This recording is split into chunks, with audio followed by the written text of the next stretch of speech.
ఈరోజే భోగి 2024వ సంవత్సరం భోగి ఆదివారంతో కలిసి వచ్చింది. దీనివల్ల ఈ రోజుకు మరింత విశేషత పెరిగింది. మరి ఎంతో పవిత్రమైన విశేషమైన ఈరోజు రామదేవుని కథ విన్నా లేక చదివినా సకల పాపాలు తొలగి సకల శుభాలు కలుగుతాయి, కోటి జన్మల పుణ్యం వస్తుంది. మరి ఆ కథ ఏంటో ఇప్పుడు ఈ వీడియోలో తెలుసుకుందాం. శ్రీరామదేవుని కథ.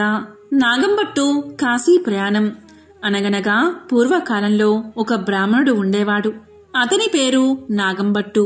ఆయనకి ఒక పుత్రుడు ఒక పుత్రిక ఉన్నారు. పుత్రుని పేరు నారాయణ భట్టు, పుత్రిక పేరు నారాయణమ్మ. వారు చాలా పేదవారు. భిక్షాటన చేసి కుటుంబ పోషణ చేసుకునేవారట. అలా కొన్నాళ్లు అయ్యేసరికి నాగంబట్టు కాశీకి వెళ్లి ధనం సంపాదించుకోవాలి అనే బుద్ధి పుట్టిందట. అప్పుడు నాగంబట్టు భార్యతో చెప్పి తెల్లవారుజామునే లేచి కాశీకి ప్రయాణమై అలా వెళ్ళగా కొంత దూరం వెళ్లేసరికి దారిలో సూతులవారు, వ్యాసులవారు, నారులవారు ప్రత్యక్షమయ్యారు. వారు ఇలా పలికారు, ఓ బ్రాహ్మణుడా, ఎక్కడకు వెళ్తున్నావు అని అడిగారు.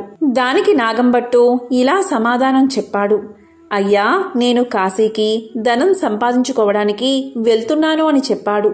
అప్పుడు వారు ఇలా పలికారు, ఓయి వెర్రి బ్రాహ్మణుడా, కాశీకి వెళ్తే నీకు ధనం ఎవరైనా మూటగట్టి ఇస్తారా? కాశీకి వెళ్తే గంగా స్నానం దొరుకుతుంది, విశ్వేశ్వరుల దర్శనం దొరుకుతుంది, అన్నపూర్ణమ్మ దర్శనం దొరుకుతుంది. మేము ఒక కథ చెబుతాము, వింటావా అని అడిగారు.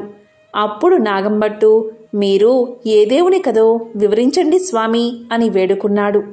అప్పుడు వారు ఇలా చెప్పడం మొదలుపెట్టారు. పూర్వకాలంలో కోసల రాజ్యమనే రాజ్యమున్నది. ఆ రాజ్యాన్ని పాలించే దశరథ మహారాజు సంతానం కోసం పుత్ర కామేష్టి యాగం చేయగా దేవతలు ప్రత్యక్షమై పాయస పాత్రను ఇచ్చారు. అది పట్టుకు వెళ్లి తన భార్యలైన కౌసల్య, సుమిత్ర, కైకేయి అని 3 భార్యలకు ఇచ్చాడు దశరథుడు. అలా వారు 3 భుజించగాని గర్భవతులు అయ్యారు. 9 మాసాలు నిండగాని చైత్ర శుద్ధ నవమి నాడు పునర్వసు నక్షత్రాన శ్రీరామ, లక్ష్మణ, భరత శత్రుఘ్నులు అనే 4 కుమారులు జన్మించారు. వారు దినదిన ప్రవర్ధమానులై బాలచంద్రుడి వలె పెరుగుతూ ఉన్నారు. కొన్నాళ్లు గడిచేసరికి విశ్వామిత్రుడు వచ్చి రామలక్ష్మణులిద్దరినీ యాగ సంరక్షణార్థం తనతో పంపమని దశరథ మహారాజుని అడగగా విశ్వామిత్రుడితో రామలక్ష్మణులను పంపడానికి దశరథుడు అంగీకరించగా ముని వారిద్దరికీ బల, అతిబల అని విద్యలను నేర్పాడు.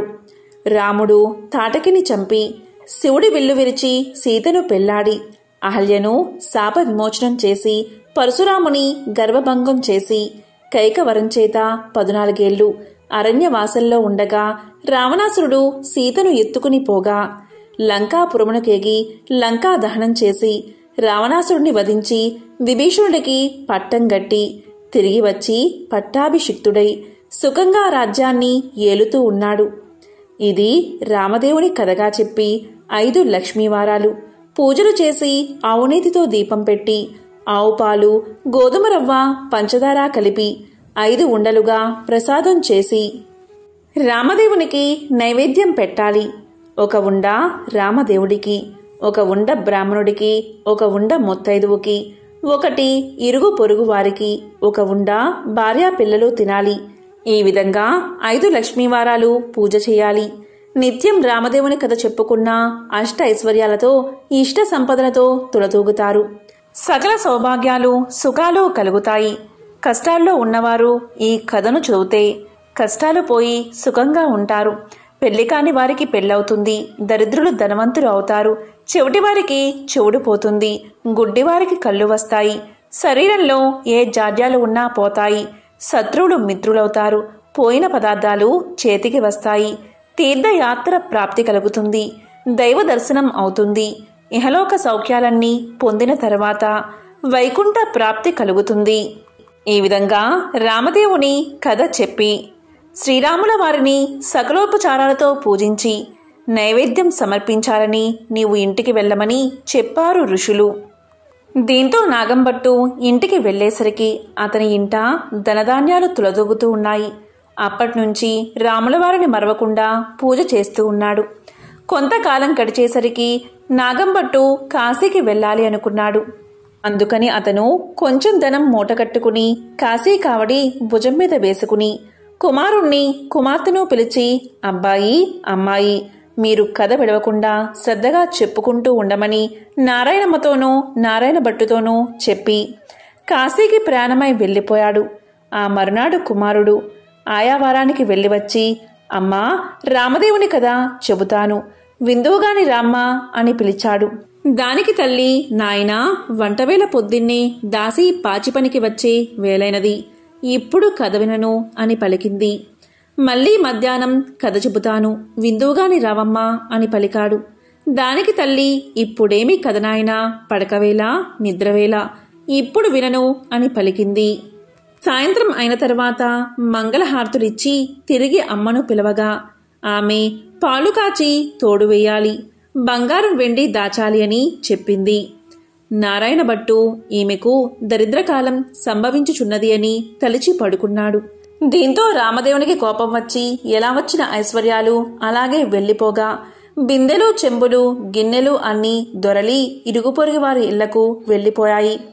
పూర్వం నుంచి ముష్టి ఎత్తుకుని చిల్లు రాగి చెంపు కూడా దొర్లి వెళ్లిపోతూ ఉండడం వల్ల అప్పుడు నారాయణమ్మ చూసి, అమ్మా అదైనా ఉంచమని కోరవే అమ్మా అని చెప్పగా ఆమె అదైనా ఉంచు రామదేవుడా తండ్రి అని వేడుకోగా ఆ చెంబు తప్ప మిగతావన్నీ వెళ్లిపోయాట.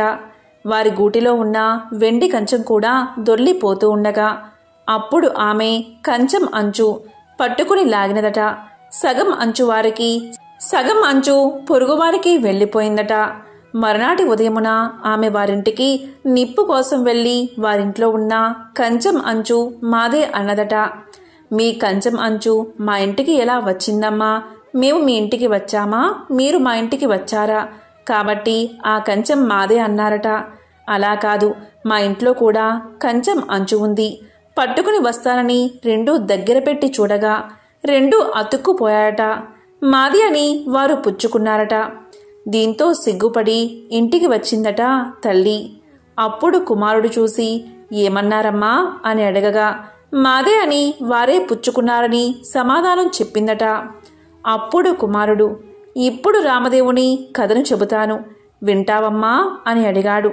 నేను కథ వినను, కార్యము వినను, ఏ పని పాటో చేసుకుని బతుకుతా కాని రామదేవుని కథ మాత్రం వినను అని పలికింది తల్లి.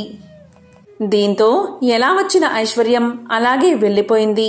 నీ చెల్లెల్ని మాత్రం తీసుకుని వెళ్ళి ఎవరికైనా ఇచ్చి పెళ్లి చేయమని చెప్పింది తల్లి. ఆమె ఆజ్ఞ ప్రకారంగా నారాయణ భట్టు ప్రయాణమయ్యాడు. వారు ఊరు చివరికి వెళ్లేసరికి కాశీకి వెళ్లిన నాగంభట్టు తిరుగు ప్రయాణమై ధనం మూటగట్టుకుని వస్తున్నాట. కొంత దూరం వచ్చేసరికి ఆయన ఊరు చివరకు వచ్చినారు. అక్కడ కోనేరు కనిపించింది. ఆ కోనేరులో కాలు కడుక్కుంటూ ఉండగా ఎక్కడ్నుంచో ఒక పెద్ద గరుడ పక్షి వచ్చి ఆ డబ్బు మూటను ఎత్తుకుపోయింది. అయ్యో అని నాగంభట్టు విచారిస్తూ ఇంటికి వస్తూ ఉండగా కొంత దూరం వచ్చేసరికి నారాయణమ్మను నారాయణ భట్టును చూసి, అబ్బాయి అమ్మాయి మీరు సుఖంగా ఉన్నారా అని అడిగాడు. ఏమున్నది నాన్నగారు, యథాప్రకారానికి ఏమీ లోటు లేదు. మీరు వెళ్ళినది మొదలు కథ చెబుతాను వినమంటే అమ్మ వినలేదు, కాబట్టి రామదేవునికి కోపం వచ్చి ఎలా వచ్చిన ఐశ్వర్యం అలాగే వెళ్ళిపోయింది అని జరిగిందంతా తండ్రికి చెప్పారు. ఆమె ఆజ్ఞ ప్రకారం వెంటబెట్టుకుని వస్తున్నాను, మీ ఆజ్ఞ ఏమిటి నాన్నగారు అని నారాయణ భట్టు తండ్రిని వేడుకోగా సరే అలాగే చేయమని చెప్పి నాగంభట్టు విచారిస్తూ ఇంటికి వెళ్ళాడు. నారాయణ భట్టు నారాయణమ్మను వెంటబెట్టుకుని వెళ్తూ ఉన్నాడు. వెళ్ళగా వెళ్ళగా కొంత దూరం వెళ్ళేసరికి నారాయణ భట్టుకు ఒక బ్రాహ్మణుడు కనిపించాడు. ఓ బ్రాహ్మణుడా, నీకు నా చెల్లెల్నిచ్చి పెళ్లి చేస్తాను, చేసుకుంటావా అని అడిగాడు. దానికి ఆ బ్రాహ్మణుడు, నాకు పెళ్లి వద్దు, పేరంటము అక్కర్లేదని చెప్పాడు. మర్రా నారాయణ భట్టు చెల్లెల్ని వెంటబెట్టుకుని కొంత దూరం వెళ్ళేసరికి ఇంకొక బ్రాహ్మణుడు కనిపించాడు. అప్పుడు నారాయణ భట్టు ఆ బ్రాహ్మణుడితో, ఓ బ్రాహ్మణుడా, నా చెల్లెల్నిచ్చి పెళ్లి చేస్తాను, చేసుకుంటావా అని అడిగాడు. దానికి ఆ బ్రాహ్మణుడు కూడా, నాకు పెళ్లి వద్దు, పేరంటము వద్దు, ఇదివరకే 2 భార్యలున్నారు అని సమాధానం చెప్పాడు. మరలా నారాయణ భట్టు నారాయణమ్మను వెంటబెట్టుకుని వెళ్తూ ఉండగా త్రోవలో ఒక పెద్ద పూలతోట కనిపించింది. ఆ తోటలో అన్నా చెల్లెలు కూర్చుని రామదేవుని కథ చెప్పుకుంటూ ఉండగా ఎక్కడ్నుంచో ఒక బ్రాహ్మణ యువకుడు వచ్చి పూలు కోసుకుంటూ ఉండగా ఆ యువకుణ్ణి చూసి నారాయణ భట్టు, ఓ బ్రాహ్మణుడా, నీకు నా చెల్లెల్నిచ్చి పెళ్లి చేస్తాను, చేసుకుంటావా అని అడిగాడు. దానికి ఆ బ్రాహ్మణుడు, పెళ్లి చేస్తానంటే వద్దంటానా, కానీ మా గురువుగారు ఉన్నారు, వారి ఆజ్ఞ ప్రకారం ఆయన పెళ్లి చేసుకోమంటేనే చేసుకుంటాను అని సమాధానం చెప్తాడు. అప్పుడు నారాయణ భట్టు, మీ గురువుగారు ఎక్కడున్నారు అని అడగగా పలానా తోటలో ఉన్నారని బ్రాహ్మణుడు సమాధానం చెప్తాడు. వెంటనే నారాయణ భట్టు గురువుగారి దగ్గరకు వెళ్ళి ఇలా పలుకుతాడు, అయ్యా గురువుగారు, మీ శిష్యుడికి నా సోదరునిచ్చి పెళ్లి చేస్తాను, తమరు ఒప్పుకుంటారా అని అడగగా అంతటా గురువుగారు ఇలా పలికారు, బ్రహ్మచారిని గృహస్థుడిగా చేస్తానంటే వద్దంటానా, కానీ వాడి దగ్గర చింతాకంత బంగారం లేదు, గోపాదమంతా భూమి లేదు, మీకిష్టమైతే చెయ్యండి, కష్టమైతే మానేయండి అని పలికారు గురువుగారు. అప్పుడు నారాయణ భట్టు గురువుగారికి దండం పెట్టి అలాగ ఎక్కడికో వెళ్ళి 4 అరిటాకులు తెచ్చి పందిరి వేసి గుచ్చిన ముత్యాల తోరణాలు కట్టి గుచ్చని ముత్యాలు తలంబ్రాలు పోసి 70 యాగాల నారాయణమ్మనిచ్చి పెళ్లి చేశాడు. వారు అక్కడే కూర్చుని కథ చెప్పుకున్నారట. అలా కొన్నాళ్లు గడిచేసరికి ఒక విప్రుడు వచ్చి ఇలా పలికాడట, మీకు 4 ఎకరాల భూమిని దారపోస్తాను, పుచ్చుకోవలసిందిగా చెప్పగా అప్పుడు వారు, మేము రామదేవుని కథ చెప్పుకుంటున్నాము, కథ అయితే పుచ్చుకుంటాం, మీకిష్టమైతే కూర్చుని కథ వినండి అని పలికారు. కథ అయిన తర్వాత ఆ బ్రాహ్మణుడు రాగి చెంపులో నీరు పోసి పలానా తోటలో ఆస్తి ఉన్నది, అనుభవించమని 4 ఎకరాల భూమి వారికి దారపోసి ఆ విప్రుడు ఎక్కడికో వెళ్ళిపోయాడు. ఆ 4 ఎకరాల భూమి అనుభవిస్తూ కథ చెప్పుకుంటూ అక్కడే ఉండిపోయారు. అలా కొన్నాళ్లు గడిచేసరికి ఆ ఊరి రాజుగారు ఒక భవనం కట్టించి కొంత ధనం పుణ్య దంపతులకు దారపోయాలని చూస్తున్నారట. ఎక్కడ వెతికినా సరైన పుణ్య దంపతులు రాజుకు దొరకలేదు. ఆ రాత్రి రామదేవుడు రాజు కల్లో కనిపించి, పలానా తోటలో పుణ్య దంపతులు ఉన్నారు, వారిని తీసుకువచ్చి దారపోయండని ఆజ్ఞాపించాడట. రామదేవుని ఆజ్ఞ ప్రకారం మర్నాడు ఉదయమే లేచి 16 మంది బోయలను పల్లకిని పంపాడంట రాజు. వారక్కడకు వెళ్ళి, ఏమండోయ్, మా దేశపు రాజుగారు ఒక గృహం కొంత భాగం మీ ఇద్దరికీ దారపోస్తారట, మిమ్మల్ని వెంటబెట్టుకుని రమ్మని పంపారు, కాబట్టి రావాల్సింది అని అడిగారు. అప్పుడు ఆ దంపతులు, మేము రామదేవుని కథ చెప్పుకుంటున్నాం, మీకిష్టమైతే కూర్చుని కథ వినండి అనగా బోయిలు కథ విన్న తర్వాత ఆ పుణ్య దంపతులను తీసుకుని వెళ్ళి రాజుగారికి అప్పగించారు. దీంతో రాజు సంతోషంతో గృహాన్ని ధనాన్ని వారికి దారపోసి వెళ్ళిపోయాడు. అప్పుడు నారాయణమ్మ, ఆమె భర్త నారాయణ భట్టు అక్కడ కూర్చుని ఆ గృహము ఆ ధనము 4 ఎకరాల భూమి అనుభవిస్తూ అక్కడే కథ చెప్పుకుంటూ ఉన్నారు. కొన్ని రోజులు గడిచేసరికి నారాయణ భట్టు, అమ్మాయి, నేను ఎన్ని దినాలు ఇలా ఉంటాను, కాబట్టి నే వెళ్ళి రామదేవుణ్ణి తీసుకువస్తాను, నీవు నీ భర్త కథని మానకుండా చెప్పుకోండి అని చెప్పి నారాయణ భట్టు ప్రయాణమై వెళ్ళిపోగా నారాయణమ్మ ఆమె భర్త కథ చెప్పుకుంటూ ఉన్నారు. నారాయణ భట్టు కొంత దూరం వెళ్ళగా ఒక గ్రామం వచ్చింది. ఆ గ్రామంలో ఒక గొల్లవాడు వడ్లు ఎండబోసుకుని కాపలాగా కూర్చున్నాడు. ఆ గొల్లవాడిని చూసి నారాయణ భట్టు ఇలా పలికాడట, గొల్ల, ఈ గ్రామంలో విశేషాలేమిటి అని అడగగా గొల్లవాడు, ఏమున్నది బాబు, నేను పుట్టుకతోనే అందుణ్ణి, మా వాళ్ళు వడ్లు ఎండబోసి నన్ను కాపలాగా కూర్చోమనగా కర్రబుచ్చుకుని కూర్చున్నాను, నా అవస్థ ఇలా ఉంది బాబు అనగా నారాయణ భట్టు ఒక కథ చెబుతాను, వింటావా అని అడిగాడు. దానికి గొల్లవాడు వింటాను అని చెప్పగా నారాయణ భట్టు రామదేవుని కథ వ్రత విధానం చెప్పేసరికి గొల్లవానికి కొంచెం కళ్ళు కనిపించాయి. ఓహో, కథలోనే ఇంత మహత్యముంది, వ్రతం చేసుకుంటే ఇంకెంత మహత్యముంటుందో అనుకుని గొల్లవాడు ఏ దైవానిదో ఏ దేవుడో చెప్పమన్నాడు. అది రామదేవుని మహత్యం. 5 లక్ష్మీవారాలు పూజ చేసి అవునేతో దీపం పెట్టాలి, ప్రసాదం 5 ఉండలు చేసి రామదేవుని ముత్తైదువులకు బ్రాహ్మణులకు ఇరుగు పొరుగువారికి ఇచ్చి భార్యా పిల్లలు తినాలి అని చెప్పి నారాయణభట్టు వెళ్ళిపోయాడు. ఇలా నారాయణభట్టు చెప్పి కొంత దూరం వెళ్లేసరికి ఒక రాజు విచారిస్తూ ఉన్నాడు. ఆ రాజును చూసి నారాయణభట్టు ఇలా పలికాడు. ఏమి రాజా విచారిస్తున్నారు అని అడిగాడు. దానికి రాజుగారు, నాయనా, నా భార్యా బిడ్డలు పరారయ్యారు, నా రాజ్యం పరాయి రాజులు తీసుకున్నారు, నా అవస్థ ఇలా ఉన్నది అని చెప్పాడు. దానికి నారాయణభట్టు, నేనొక కథ చెబుతాను, వింటారా అని అడిగాడు. దానికి రాజుగారు, వింటాను, చెప్పవలసింది మహానుభావా అని పలకగాని నారాయణభట్టు రామదేవుని కథంతా చెప్పి వ్రత విధానమంతా వివరించాడు. ఆ రాజుగారు వ్రతం చేసుకోగా పరారైన భార్యాబిడ్డలు పరాయిరాజు తీసుకున్న రాజ్యం తిరిగి ప్రాప్తించింది. అప్పుడు రాజు సంతోషంతో నారాయణభట్టును చూసి, ఏమండి మహానుభావా, మీరు ఏ దేవుడో చెప్పవలసింది, మిమ్మల్ని పూజ చేసుకుంటాము అని పలకగాని నారాయణభట్టు, నేను ఏ దేవుణ్ణి కాను, ఇది రామదేవుని కథామహత్యం, మీరు 5 లక్ష్మీవారాలు 5 ఆదివారాలు పూజ చేయమని చెప్పి వ్రత విధానమంతా చెప్పి మరలా కొంత దూరం వెళ్ళగా ఒక స్త్రీ విచారిస్తూ కూర్చుని ఉన్నది. ఆ స్త్రీని చూసి నారాయణభట్టు, ఎందుకు విచారిస్తున్నావు అని అడగగా ఆ స్త్రీ ఇలా పలికింది. ఏముంది బాబు, చిన్నతనంలోనే పెళ్ళయింది, నా భర్త దేశాంతరం వెళ్ళిపోయాడు, నా తల్లి తండ్రి అత్తమామలు కొన్నాళ్ళు చూసి ఎన్నాళ్ళు నిన్ను ఇలా చూస్తాము అని వదిలేశారు, కాబట్టి నా అవస్థ ఇలాగున్నది బాబు అని తెలియచేసింది. అప్పుడు నారాయణభట్టు, నేనొక కథ చెబుతాను, వింటావా అని అడిగాడు. అలాగే వింటాను బాబు అని ఆమె అనగా నారాయణభట్టు రామదేవుని కథంతా చెప్పి వ్రత విధానమంతా చెప్పేసరికి దేశాంతరం వెళ్లిన ఆమె భర్త తిరిగి వచ్చాడు. తల్లి తండ్రి అత్తమామలు వచ్చారు. ఆమె సంతోషించి నారాయణభట్టుని చూసి, ఏమండి మహానుభావా, మీరు ఏ దైవానివో, మిమ్మల్ని మేము పూజ చేసుకుంటాము అని చెప్పగా దానికి నారాయణభట్టు ఇలా సమాధానం చెప్పాడు.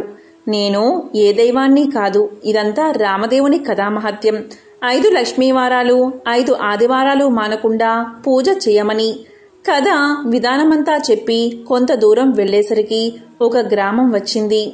ఆ గ్రామంలో ఒక ఇల్లాలి ఇంటికి వెళ్లి, అమ్మా పూజ చేసుకుంటాను, కొంచెం ఇల్లు ఇస్తావా అని అడిగాడు.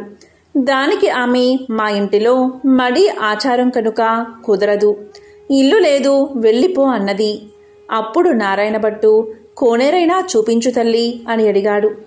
దానికి ఆమె, తూర్పు దిశ ఈశాన్య మూలగా ఒక కోనేరున్నది, వెళ్ళమని పలికింది. అప్పుడు నారాయణభట్టు ఆ కోనేరు దగ్గరకు వెళ్లి స్నానం చేసి మడిబట్టలు ఆరవేసుకుని ఇల్లు ఇవ్వను అన్న ఇల్లాలి అరుగు వద్దకు వచ్చి తూర్పు దిశ ఈశాన్య మూలగా ఒక పుచ్చు పీటకు పసుపు రాసి బొట్టు పెట్టి అందు రామదేవుని పటాన్ని పెట్టి కథ చదువుకుంటూ ఉన్నాడట. ఇంతలో ఆమె యువతలకు వచ్చి చూడగా నారాయణభట్టు ఆమెకు తాంబూలము దక్షిణ ప్రసాదం ఇచ్చాడట. ఆమె పుచ్చుకుని లోపలికి వెళ్ళిపోయింది. తరువాత నారాయణభట్టు కథ చదువుకుని అక్షింతలు తలమీద వేసుకుని ఇంటిమీద వేసి వెళ్ళిపోయాడు. అతడు ఇలా వెయ్యగానే ఆ ఇల్లు ఇంద్రభవనం అయినది. అప్పుడు ఆ ఇంటి ఇల్లాలు యాయావారానికి వెళ్లిన తన భర్త తిరిగి వస్తే ఇల్లు తెలుసుకోలేడని ఆమె వీధి అరుగు మీద కావలి కూర్చుని ఉంది. ఇంతలో ఆమె భర్త ఎడమూటా పెడమూటా వేసుకుని ఇల్లు కానక కంగారు పడి అక్కడ నిలబడి ఉన్నాడు. ఆమె చూసి, ఇల్లు ఇదే, ఇలా రండి అని పలకగా ఆమె భర్త, ఇది మన ఇల్లు కాదు, నేను రానని సమాధానం చెప్పాడు. కాదండి, ఇది మన ఇల్లే, ఇలా ఎందుకైతో చెబుతాను వినండి. ఎక్కడ్నుంచో ఒక బ్రాహ్మణుడు వచ్చి పూజ చేసుకుంటాను, ఇల్లు ఇవ్వమన్నాడు. నేను ఇవ్వనని సమాధానం చెప్పాను. అప్పుడు అతను ఒక కోనేరైనా చూపించమన్నాడు. అప్పుడు నేను తూర్పు దిశగా ఈశాన్యమూల కోనేరున్నదని చెప్పాను. అతడు కోనేరు దగ్గరకు పోయి స్నానం చేసి మడిబట్ట ఆరవేసుకుని మన అరుగు మీదకు వచ్చి ఒక పీటకు పసుపు రాసి బొట్టు పెట్టి తూర్పు దిశ ఈశాన్యమూలగా పెట్టి అందు రామదేవుని పటాన్ని పెట్టి పూజ చేసి ఆవు పాలు గోధుమ నూక పంచదార కలిపి ప్రసాదంగా ఉండలు చేసి రామదేవుడికి నైవేద్యం పెట్టి కథ చెప్పుకుంటూ ఉన్నాడు. నేను బయటకు వచ్చేసరికి తాంబూలాది దక్షిణ ప్రసాదాలు నాకు ఇచ్చాడు. నేను లోపలికి వెళ్ళిపోయి తిని కూర్చున్నాను. అతడు కొన్ని అక్షింతలు తల మీద వేసుకుని మరికొన్ని అక్షింతలు మన ఇంటి మీద వేసి వెళ్ళిపోగా ఇల్లు ఇలా ఇంద్రభవనంగా మారింది. ఇదంతా ప్రసాద మహత్యమని పలికింది ఆ ఇల్లాలు. దానికి ఆమె భర్త, ఆయన పూజ చేసుకుంటానంటే వద్దన్నావా? నిర్భాగ్యురాలా, పాపిష్టిదానా, అతడు ఏ దిశగా వెళ్లాడో చెప్పు అని పలకగా ఈశాన్య మూలగా వెళ్లాడని భార్య తెలియచేసింది. అప్పుడు అతను నారాయణ భట్టుకును వెదుగుతూ బయలుదేరాడు. కొంత దూరం వెళ్ళగా నారాయణ భట్టు ఆ బ్రాహ్మణుడికి కనిపించాడు. అప్పుడా బ్రాహ్మణుడు, ఏమండోయ్ మహానుభావా, మీరు మా ఇంటికి రావలసినది, మిమ్ము పూజించుకుంటామని పలికాడు. దానికి నారాయణ భట్టు, మీ ఇంటికి ఇప్పుడు రాను, రామదేవుని వెతుకుతుంటూ వెళుతున్నాను అని పలకగా అప్పుడా బ్రాహ్మణుడు, అలా కాదు మహానుభావా, మీరు మా ఇంటికి వచ్చి పూజ చేసుకుంటానంటే మా వాళ్ళు ఇల్లు ఇవ్వనన్నారు. కాబట్టి మాదే తప్పు, మా తప్పు క్షమించి మా ఇంటికి రావలసినది. మీరు ఏ దైవమో చెప్పండి, మిమ్మల్ని మేము పూజించుకుంటాము అని పలికాడు. అప్పుడు నారాయణ భట్టు, మీ ఇల్లు కాబట్టి మీరు ఇవ్వనన్నారు, మీ తప్పేమీ లేదు, రావడం నాదే తప్పు అని పలికాడు. నేను ఏ దేవుణ్ణి కాదు, ఇదంతా రామదేవుని కథా మహత్యం. మీరు ఇంటికి వెళ్ళి 5 లక్ష్మీవారాలు 5 ఆదివారాలు పూజ చేసుకోండి అని చెప్పి వ్రత విధానమంతా అతనికి తెలియచేశాడు. రామదేవుణ్ణి వెతుక్కుని వచ్చేటప్పుడు మీ ఇంటికి వస్తాను అని సమాధానం చెప్పాడు నారాయణ భట్టు. అప్పుడా బ్రాహ్మణుడు ఇంటికి వచ్చి, కథలోనే ఇంత మహత్యముంది, వ్రతం చేసుకుంటే ఇంకెంత మహత్యం ఉంటుందో అని పూజ చేసుకుని కథ చెప్పుకుని అష్ట ఐశ్వర్యాలతో అష్ట సంపదలతో తులుతూగుతూ ఉన్నాడు. ఇక నారాయణ భట్టు ఎండనక వాననక తిండనక తెప్పలనక ఆకలనక దప్పికనక చెట్టనక పుట్టనక నీడనక భయమనక అర్ధరాత్రి అనక అరణ్యాల వెంబడి వెళుతూ ఉండగా కొంత దూరం వెళ్లేసరికి నారాయణ భట్టు మూర్చిల్లి ముఖం తిరిగి పడిపోయాడు. అప్పుడు రామదేవుడికి దయ కలిగి ముసలి బ్రాహ్మణ వేషంతో వచ్చి నారాయణ భట్టు ముఖం తుడిచి లేవదీసి మంచినీళ్లు ఇచ్చి మా ఇంటిలో భోజనం చేద్దువుగాని రమ్మని పలికాడు. నేను భోజనం మాత్రం చేయను, నేను రామదేవుణ్ణి వెతుక్కుంటూ వెళ్తున్నాను, ఒక కోనేరు మాత్రం చూపిస్తే స్నానం చేసి వస్తాను అని పలికాడు. దానికి ఆ బ్రాహ్మణుడు, తూర్పు దిశలో ఈశాన్య మూల ఒక కోనేరు ఉన్నది, వెళ్ళమని చెప్తాడు. దాంతో నారాయణ భట్టు ఆ కోనేరు వద్దకు వెళ్లి స్నానం చేసి పైకి వచ్చేసరికి అక్కడ ఇంద్రభవనంలా మారిపోతుంది. లోపలకు వచ్చేసరికి సీతమ్మవారు వెండి కంచాలు వెండి పీటలు పైడి కంచాలు కనిపించాయి. అప్పుడు నారాయణ భట్టుకు రామదేవుడు సీతమ్మ ఎదురై, మా ఇంటిలో భోజనం చేద్దువు గాని రమ్మన్నారట, నేను భోజనం మాత్రం చెయ్యను, రామదేవుణ్ణి వెతుక్కుంటూ వెళ్తున్నాను అని నారాయణ భట్టు పలికాట. అప్పుడు దానికి నేనే రామదేవుణ్ణి అని చెప్పగా, అయితే కావచ్చు మహానుభావా, నాకు దర్శనం కావాలి అని చెప్పగా అప్పుడు పులిచర్మంతో రుద్రాక్షలతో విభూతి రేఖలతో నడుమున నాగాభరణంతో శిరస్సున గంగతో పక్కన పార్వతీదేవితో త్రిశూలం త్రినేత్రముతో నంది వాహనుడై ఈశ్వరుడు ప్రత్యక్షమయ్యాడు. అప్పుడు నారాయణ భట్టు వారిని స్తోత్రం చేశాడు. వందే శంభు ముమాపతి సురగురం వందే జగత్కారణం వందే పన్నగభూషణం మృగధరం వందే పశూనాంపతిం వందే సూర్య శశాంక వహ్నినయనం వందే ముకుంద ప్రియం వందే భక్త జనాశ్రయంచ వరదం వందే శివశంకరం అని స్తోత్రం చేయగా ఈశ్వరుడు ప్రత్యక్షమయ్యాడు. అప్పుడు నారాయణ భట్టు విష్ణుమూర్తి కూడా ప్రత్యక్షం కావాలని కోరాడు. అప్పుడు విష్ణుమూర్తి వక్షస్థలమున వనమాలికతో మెరుపు తీగ వంటి లక్ష్మీదేవితో శంఖచక్ర గదాధరుడై నెమలి పింఛం ధరించి ప్రత్యక్షమయ్యాడు. అప్పుడు హరిని కూడా ఈ విధంగా స్తోత్రం చేశాడు. శాంతాకారం భుజగశయనం పద్మనాభం సురేశం విశ్వాకారం గగన సదృశం మేఘవర్ణం శుభాంగం లక్ష్మీకాంతం కమలనయనం యోగి హృద్యాన గమ్యం వందే విష్ణుం భవభయహరం సర్వలోకైకనాథం అని స్తోత్రం చేయగా విష్ణుమూర్తి ప్రత్యక్షమయ్యాడు. అప్పుడు నారాయణ భట్టు రామదేవుడు ప్రత్యక్షం అవ్వాలి అన్నాడు. రామదేవుణ్ణి స్తోత్రం చేసేసరికి హనుమ సీతారామ లక్ష్మణ భరత శత్రుఘ్నులు సపరివార సహితంగా శ్రీరామచంద్రుడు ప్రత్యక్షమయ్యాడు. అప్పుడు రామదేవుడు ఇప్పుడైనా భోజనం చేస్తావా అని నారాయణ భట్టును అడిగాడు. అలాగే చేస్తా, కానీ భోజనం అయిన తర్వాత నాతో వస్తానని అభయహస్తమిస్తే భోజనం చేస్తానని పలికాడు. అప్పుడా సీతమ్మ తల్లి 4 కూరలు, నవకాయ పిండి వంటలతో పంచభక్ష పరమాన్నాలు వండి, వెండి కంచాలు పైడి పీటలు వేసి వారు బందుకోటి పరివార సహితంగా నారాయణ భట్టుకు సీత మహాతల్లి భోజనం వడ్డించింది. అందరూ భోజనాలు చేసి లేచి కర్పూర తాంబూలాలు వేసుకున్న తర్వాత నాతో వస్తానని అభయహస్తమిచ్చావు కావున మా ఇంటికి నాతో రావాల్సిందని కోరాడు నారాయణ భట్టు. అప్పుడు నారాయణ భట్టు ముందు, రామదేవుడు వెనుక తాను బయలుదేరి వెళ్తున్నారు. అలా కొంత దూరం వెళ్ళి నారాయణ భట్టు వెనుతిరిగి చూశాడు. అప్పుడా రామదేవుడు కనిపించలేదు. అంత నారాయణ భట్టు ముఖం తిరిగి మూర్ఛ వచ్చి నేల మీద పడిపోయాడు. అప్పుడు రామదేవుడికి దయకలిగి ఒక ముసలి బ్రాహ్మణ వేషంలో వచ్చి నారాయణ భట్టు ముఖం తుడిచి లేవదీసి మంచినీళ్లు ఇచ్చి, ఏమీ ఇలా పడిపోయావు? నాతో నడవలేని వాడవు, నన్ను ఎందుకు రమ్మన్నావు అని అడిగాడు. దేవా, నీ మహిమను బ్రహ్మాది దేవతలు, యోగీశ్వరులు, మునీశ్వరులు తపస్సులు తెలుసుకోలేరు. నీ మహత్యం తెలుసుకోవడానికి నేనెంత వాడని, నా తప్పులు క్షమించి నాతో రావలసినది అని నారాయణ భట్టు రామదేవుణ్ణి ప్రార్థించాడు. అప్పుడు రామదేవుడు, అలాగే వస్తానని, నీవు వచ్చేటప్పుడు ఎవరి ఇళ్లకు వెళ్ళావో వారి ఇళ్లకు నన్ను కూడా నీ భుజాలపై ఎక్కించుకుని తీసుకెళ్లమన్నాడు. అప్పుడు నారాయణ భట్టు రామదేవుణ్ణి భుజాలపై ఎక్కించుకుని కొంత దూరం వచ్చేసరికి ఇల్లు ఇవ్వను అని చెప్పినా ఇల్లాలి ఇంటికి వచ్చారు. అక్కడ ఆ ఇల్లాలు ఆమె భర్త కూర్చుని రామదేవుని కథ చెప్పుకుంటున్నారు. వారి భక్తికి మెచ్చి వారికి అష్టైశ్వర్యాలు, ఆయురారోగ్యాలు ఇచ్చి కాపాడి రక్షించాడు రామదేవుడు. మరికొంత దూరం వచ్చేసరికి గొల్ల ఇల్లు వచ్చింది. ఆ రోజు ఆదివారం. నారాయణ భట్టు చెప్పిన మాదిరి పూజ చేసుకుని కథ చెప్పుకుంటున్నారు. వారిని మెచ్చి ఐశ్వర్యాలు, ఆయురారోగ్యాలు ఇచ్చి సిరి సంపదలు ఎడబాయకుండా వారిని కాపాడి రక్షించారట. ఇంకా కొంత దూరం వచ్చేసరికి చెల్లెలి ఇల్లు వచ్చింది.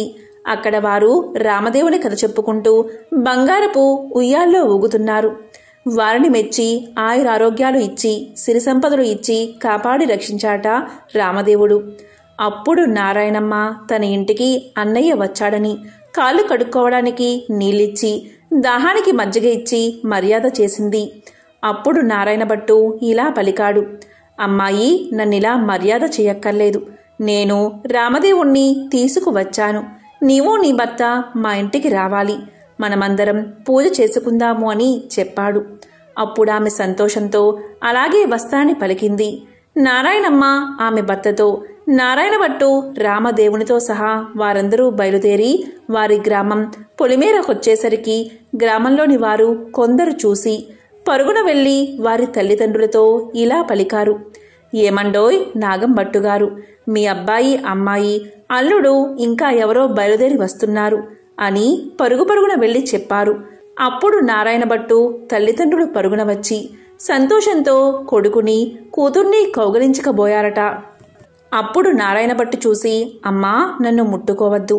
ఇప్పుడు నేను రామదేవుణ్ణి తీసుకువస్తున్నాను. మీరు మా ఇంటికి వెళ్ళి 4 మూలలు దులిపి నల్లగా అలికి తెల్లగా ముగ్గు పెట్టి పచ్చగా పసుపు రాసి మామిడాకుల తోరణాలు కట్టి ఒక పీటకు పసుపు రాసి బొట్టు పెట్టి తూర్పు దిశ ఈశాన్య మూలగా ఉంచి రామదేవుని పటం పెట్టి గోధుమ నూక, పంచదార, ఆవుపాలు కలిపి ప్రసాదం 5 ఉండలు చేసి పూజకు అన్నీ సిద్ధం చేసి నాకు కబురు చేయండి.